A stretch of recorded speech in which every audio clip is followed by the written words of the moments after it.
we'll know over the weekend. So with that, we'll get it with Coach Ferentz. Thanks, Matt. Good afternoon to everybody. So just, look backward here for a quick second. Obviously, all disappointed with the outcome on the weekend and, came up short in that ball game. I thought our guys, great attitude and really worked hard, handled the week really well. And USC did a great job in that second half, so give them credit. They made the plays that needed to be made. Sunday, the guys came in with a great attitude, and like every week, look at the tape and learn from it, see what we can take away from each experience, and then, really try to focus on the details of improvement, and then after that we move forward. So that's kind of been the deal there. I think the team has the right mindset. We've had great leadership. I've talked about that for quite a while, and it's been really consistent. So I think that's critically important, certainly. And again, it's all about moving on afterwards. So started that process yesterday morning. Getting ready for Michigan State. You got the same four captains. Was locked in there with Herkett and entering her defensively, and then Gronowski and Jones on the offensive side. Several guys, injured in the ball game the other day.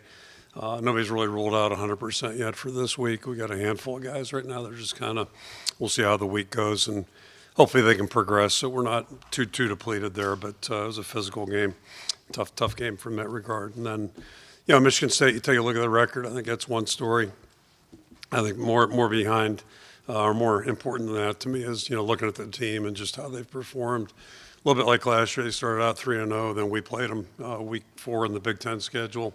They were 0-3, and I'm not sure we had the right mindset for the game, and they basically just jumped on us and kept the lead the entire game, made it really tough on us. So you look at them this season, same thing. They started out 3-0, they had a tough stretch in there for a while, but the thing that's obviously caught my attention and hopefully our team's attention is what they've done the last 2 weeks, playing Minnesota through an overtime game 2 weeks ago, or I guess maybe it's 3 weeks ago. It was a bye weekend there, and then last week, 55 minutes into the game, it's 14-10, playing at home against Penn State, who's, a very talented football team. So they've got, like any Michigan State team, it seems like they've got talented players. They look good in their uniforms, and they do have a mix of young and old, a little bit, probably playing a few younger guys more than they like, but they've got talented football players. They're very, very capable.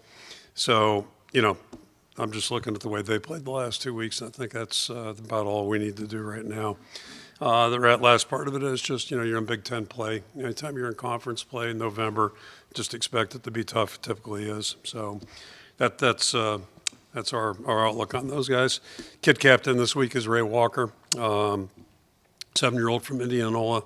And at age 1, he started having brain seizures or issues with those, and as many as 20 in a day, I was told. So came to the family hospital here, Stead Family Children's Hospital.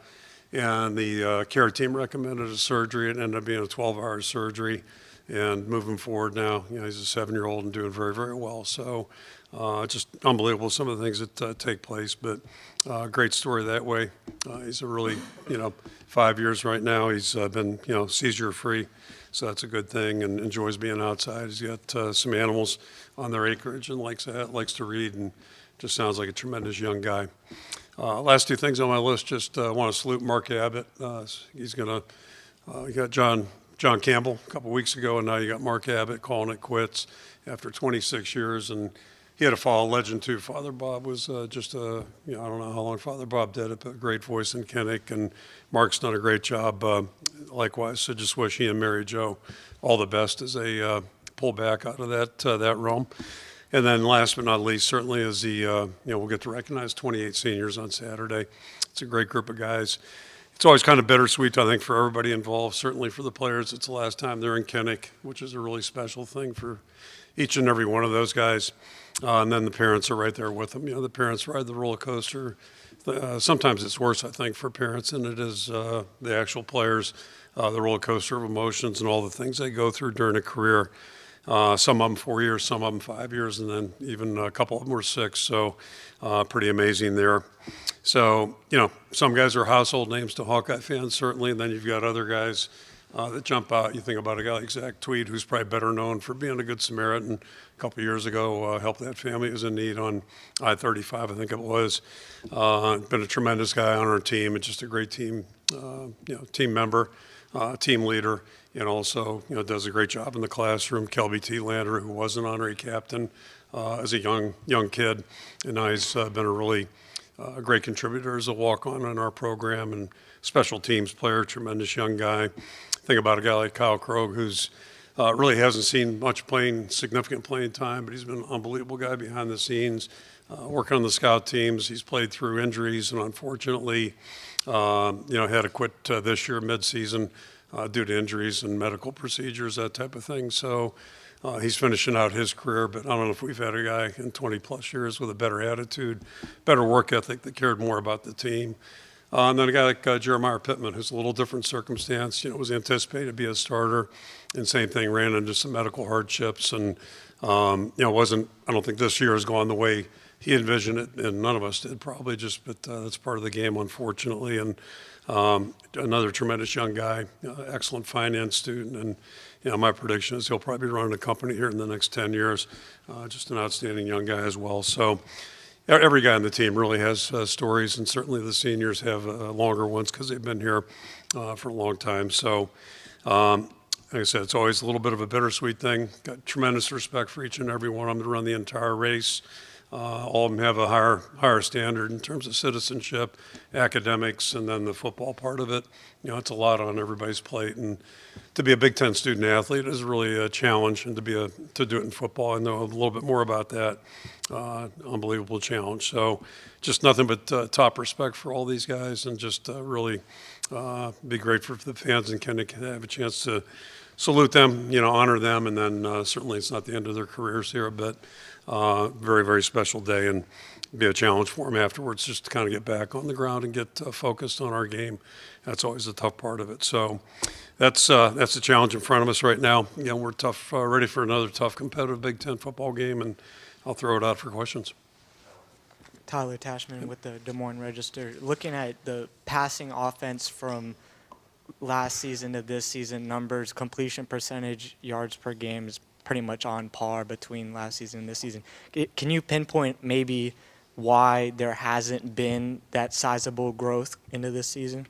Yeah, I think we're a little different team, just the way we're made up and the way we do things right now. And a lot of that is, obviously, is contingent on the quarterback and what he does best. And the way things have panned out, we're running Mark probably a little bit more than maybe we would have anticipated going into this whole thing.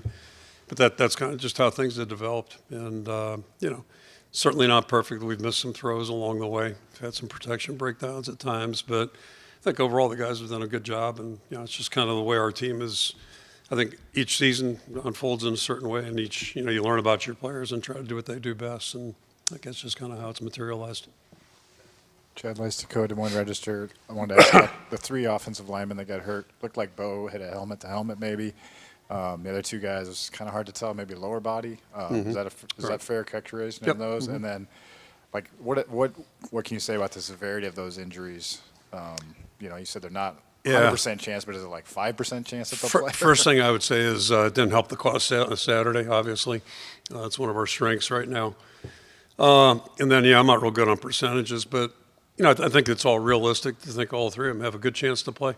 And but we're being very careful with what we do daily right now, and probably no more certainly Thursday, Friday. But right now I'm optimistic, but cautiously optimistic, I guess. I don't know what percent that is. Is that like probable, non-probable, whatever? Yeah. Sorry, I'm on the mic. Yep. But, I can hear you. If Yeah. one of the guards is only one is down, I would assume Late would be the guy. Yep, that's who's going in. How do you feel about him?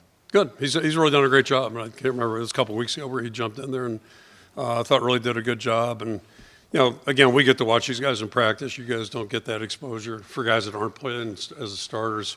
So he's really just growing with every phase.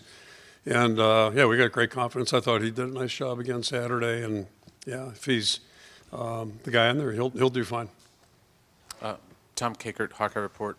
Wanted to ask about T.J. Hall. He was in a sling. That would seem more severe of an injury. What would you say about his possibility this weekend? Yeah, I mean, just it's he's got an injury, but just about the sling and the boots, like those things, everybody gets a sling or a boot. Like if you got any kind of injury, and I don't mean that I'm not being facetious or not judgmental at all, but that's kind of like standard protocol. So it really doesn't indicate the severity, good or bad.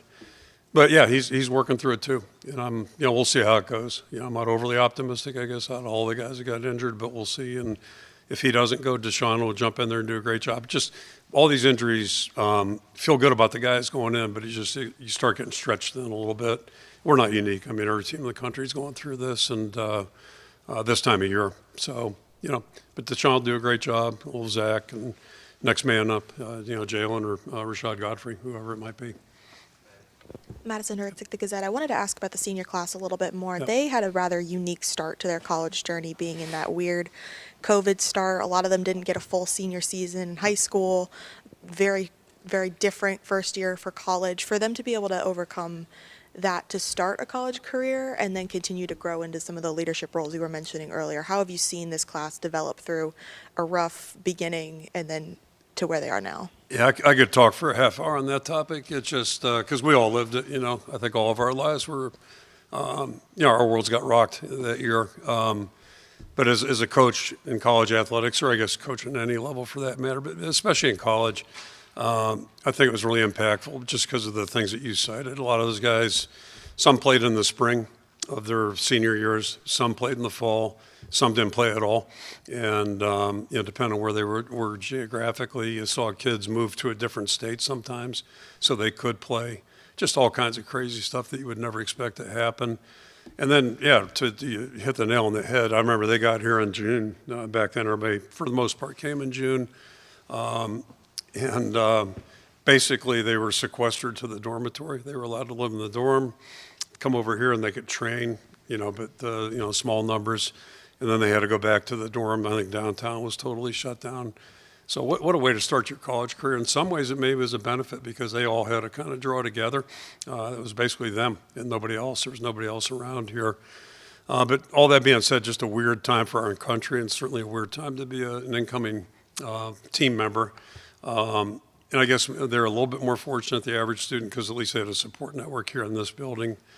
But all that being said, yeah, it was really a strange thing. I was extremely worried at that point about what's it going to do to these guys short term and then long term. Long term, they've been great, and maybe that's why these guys have been so close. Maybe it was rooted in that. But we also had some fatalities, if you call them. That's a strong word, but some losses along the way, just because I think of the weirdness of this time period. Where guys just decided not to play or what have you. So it was one for the books, and hopefully none of us go through it again. Hey, Kirk, Elliot Clough, Hawkeye Insider. Wanted to ask about the two players that played Mike linebacker on Saturday, having Jaden Harrell, what appeared, at least for a good chunk of the game, was on first and second, and then Jaden on third, and when they went forward on fourth. I guess what was the thought process between playing both of those guys? Yeah, it's a little bit like, if we got 4 DBs, do you take Deshaun out? Who do you take out? I think the biggest point I would make is we consider all 5 of those DBs starters, and same thing with the linebackers. We didn't know about as much. I was going to say Jaden, but didn't know about as much about Montgomery game-wise until he had to go jump in there. I believe that was Wisconsin. So he's done nothing but gain everybody's confidence. I think we all feel great about what he does and the contributions he makes. He's a good player, great leader. And so it's just probably a way to get both guys involved. I guess that's the best way I could describe it. Give them both a piece, some ownership, and try to reward the fact that both of them are really doing a great job.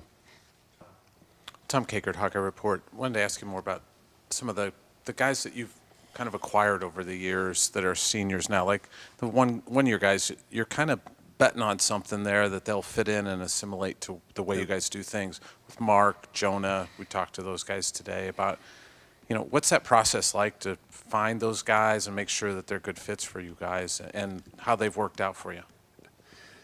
Yeah, I'm smiling. I'm not laughing. I'm smiling, but I'm thinking ahead already about, what's going to come up here because of the new calendar. And, it's going to be more blind dating this year than ever, which is really scary because, to your point, vetting and just having a good feel, is this going to be a good place for that player? Is this player going to be, fit with what we do? It's got to be a mutually beneficial arrangement, hopefully, but it is speed dating almost in some ways. social media dating. Not that I've ever participated in that, but I've heard about it, and it does work at times. So it's interesting to say the least. A little bit of it's a crapshoot. And then, the other thing is your thoughts. I thought about this earlier, and I'm talking about the guys 4 years, 5 years, 6 years. A guy like Jacob Gill has only been here 2 years. Yet it feels like he's been here 5. Like he has just been an unbelievable fit here. Like, he's all that's good in a football player, person, outstanding student, just shows up every day, works hard. He's not the biggest guy, but he's taken a beating over the last 2 years. I say that, weekly. He's sore on Sundays typically, and Mondays and Tuesdays. But the guy shows up and just works with a great attitude. So, I mean, he's like, the kind of guy you love to have in your program for 4 years or 5 years, and we got him for 2, so I'm appreciative of that. But it is a crapshoot, and the biggest thing is, you hope it fits for the player. Like he gets here and he's really comfortable in the program, and because if guys are comfortable, then they have a chance to use what they got and really, prosper and hopefully have a great experience. And that's the whole objective, is for everybody to walk out of here feeling good about what they've done during their time here. That's what you're hoping for. Hey, Kirk, Elliot Clough again. Wanted to ask about DJ Vonamy becoming more or less a critical part of the offense. I forgive my ignorance. Have you had a kid who's come in as a walk-on, get on scholarship, and become this important this quickly? One, and two, did you think you struck gold when you got him as a walk-on? I'll start with that one. Yeah, I mean, we felt like, maybe he had a chance. We really did. He had come to camp. And, he's an athlete playing quarterback, which if I was a high school coach, you'd be playing quarterback and running back, one of the two, the best guy on your team. So that's usually a good tip. And, so he really impressed us in camp, just a snapshot. I mean, that's all you get. But since he's been here, just everything about him is easy to like. He's a really good learner, probably above, well above his, for what you'd expect of the guy that young. And then I think the biggest thing, I've said this before, there's no question he was a good athlete. You never know about a guy's, how he's going to respond in game conditions, I guess you can't predict that necessarily. And everything we've seen so far has been very positive. The other thing I'm really, really surprised about is, you got to project a guy trying to block. We've done that with Hawkinson. We did it with Ike Bacher. He was a quarterback when we first were, started getting to know him a little bit. And DJ's really, I just think he's got a real rare ability to get in the right position, and then he's got the right temperament where he's trying to finish. And that's not always true with all tight ends. So he's got a really good mix of things, and the best thing is he's got a lot of time in front of him, and his attitude's just unbelievable. So. Yeah, I mean, nobody would have predicted him being this far at this point, but it's been pretty good, and I don't see a change in just the way he works and the way he approaches the game. Hey, Kirk, John Sears, WHO TV. When you've had so many close losses, and maybe the playoff is out of reach, the Big Ten, sometimes guys can maybe coast at the end of the year. All this sitting out stuff. What gives you confidence that these senior leaders will, keep this team rolling into the final 2 games and then a bowl game? Yeah, I mean, we try to encourage a couple of things during the course of the season, certainly. And one is just, let's worry about this week, and tell the guys we'll do all the math afterwards. We've got plenty of people helping us on that anyway. But, at the end of the year, we'll figure out where we're at on all that stuff. But the biggest thing is it's just about getting ready each week and competing. As cliche and mundane as that is, but it's easier said than done. And, these guys have done it 10 weeks this year. I mean, they've competed as hard as you can out there. So, that's all you can ask. And to me, it would be such a waste of, 10 good weeks to take our foot off the gas at this point. That's really, to me, what it all gets down to. And, you're playing because every week's a challenge in itself, and you're trying to go out and do the best you possibly can, regardless of who's there Saturday. And, that's really what the game's about. So just being around our team, you can never predict anything. Like, you never know 100% what's going to happen. But after 10 weeks, I'm confident these guys are going to do it again. They're going to show up and line up and compete hard against Saturday, knowing that, we got a team that's going to do the same thing we're playing. So, first of all, just to survive in the Big Ten, you better be doing that. But more importantly, it's about what we're how do we want to feel about this team when the season's over? We'll finish with 2 more. Tyler Tashman with the Des Moines Register. I think Xavier Wampa said after the game he had tweaked his hamstring. Is he doing okay? He seems fine. Yeah, Okay. yeah, a little strained, but he seems fine. If TJ can't go, would excuse me, would Zach move more permanently to corner, or how would that kind of move the pieces a little bit in terms of if he goes to corner, someone else in cash, or going with Jalen at corner? Do you have an idea of how that might? Yeah, I mean, it's just a matter of where the pieces fit. But to that point, obviously Deshaun and Zach would be your corners, and then you figure it out. Somebody's going to go to cash, whether it's Jalen, Rashad, but it'll be out of that group of guys. We'll mix them around. Yep. I realize, the wins and losses completely matter and all that, but the way the guys talk, I mean, they all believe, and I think a lot of people in this room probably believe that this is one of the better teams you've probably had in terms of just quality. Do you feel that way? I know the race isn't finished yet, but do you feel like this is one of the better teams you've had despite the win-loss record, I guess, at this point? Yeah, I mean, to me, and I know you don't get any points for it's. I don't play horseshoes, but they say horseshoes and hand grenades. Hand grenades a little too violent. We don't want to, go down that road. I'll have somebody mad at me. But horseshoes, I guess you get points for being close. I don't know. But anyway, the objective is not to be close, but the objective is to really compete hard and play our best. And every game you can find things that, we could have done this a little better, that a little better. But to me, the biggest thing, if 20-some years, it's about the effort you put in, the commitment you make, and how you compete. So these guys have been checking that box, and it's a lot, I think, easier said than done. And all you got to do is look at scores every weekend. How'd that happen, or how'd this game be that close, that type of deal. So it's a hell of a challenge, and as a coach, that's really what I feel good about or don't feel good about at the end of the year is just what was the level of commitment and how'd our guys respond to the various situations. And it's tough after you get beat. We've had heartbreaking losses against really good teams. So, it is hard. And you got to give these guys a lot of credit for the way they come back, go to work on Monday. And that to me is what the game's about. That's really what you learn from it and what you take away. So, we'd rather be 10-0 right now. We're not. And we can't do anything about it. So the thing we got to do is worry about the next two. And right now, that second one is a mile away. We got to worry about this week first. And like I said, all that other stuff, it gets figured out. And I think there are 12 teams in the playoffs now. We keep changing it, right? Or we do change it. But so I know this math. They're going to be outside of 12 teams. Everybody else is going to be mad, right? They're going to be upset or whatever.